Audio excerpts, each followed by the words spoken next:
Did you ever see that speech with Mike Pence and Tucker Carlson? No. Tucker Carlson essentially ended Mike Pence's political career. Really? In one speech, yeah. Because this was when Pence was running for president. And Tucker was sitting there with him, and Pence was talking about getting helicopters and tanks and weapons to Ukraine. And he was explaining how they were being incompetent because they weren't providing them with what they needed. And Tucker went on this rant. See if you can find it. I bet you could find it under that. Here it is. Listen to this. Well, this is the whole thing. You should make sure the Tucker part because it's 4 minutes long. Let me hear what he says. Just start right where your cursor is. Click where your cursor is. January, we'll let somebody transfer some jets. I'm sorry, Mr. Vice President. Yes. Have you? I know you're running for president. You are distressed that the Ukrainians don't have enough American tanks. Every city in the United States has become much worse over the past 3 years. Yeah. Drive around. There's not one city that's gotten better in the United States. And it's visible. Our economy has degraded.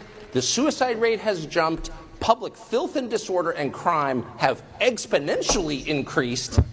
And yet, your concern is that the Ukrainians, a country most people can't find on a map, who've received tens of billions of U.S. tax dollars, don't have enough tanks. I think it's a fair question to ask, like, where's the concern for the United States in that? Well, it's not my concern.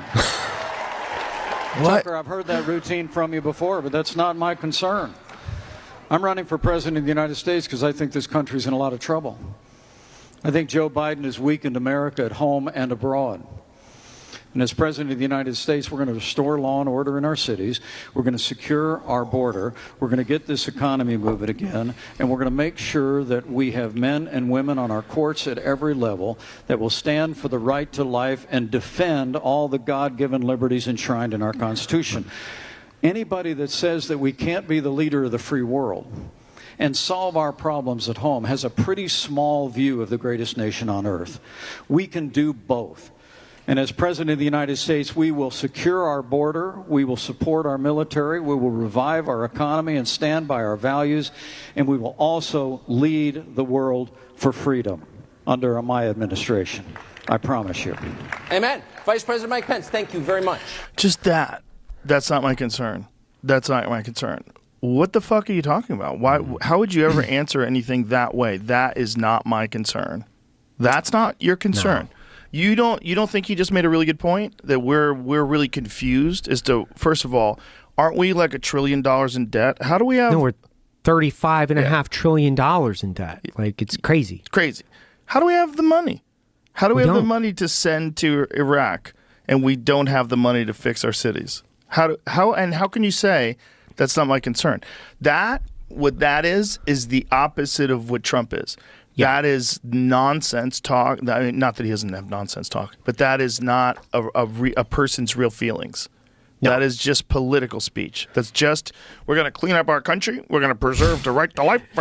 It's memorizing sound bites. Exactly. Like, and that's the entire problem with Washington right there. Yeah, exactly. They memorize sound bites. They say one thing, they do the other thing. Exactly. They've lost the trust of their constituents. They've lost the trust of the American public. Yeah. And by the way, it's administration after administration. It's politician after politician. Yeah. It shouldn't be a surprise that people don't like politicians. I mean, look at that guy. Yeah. He's a fucking robot. He's weird. He's a weird dude. He's weird.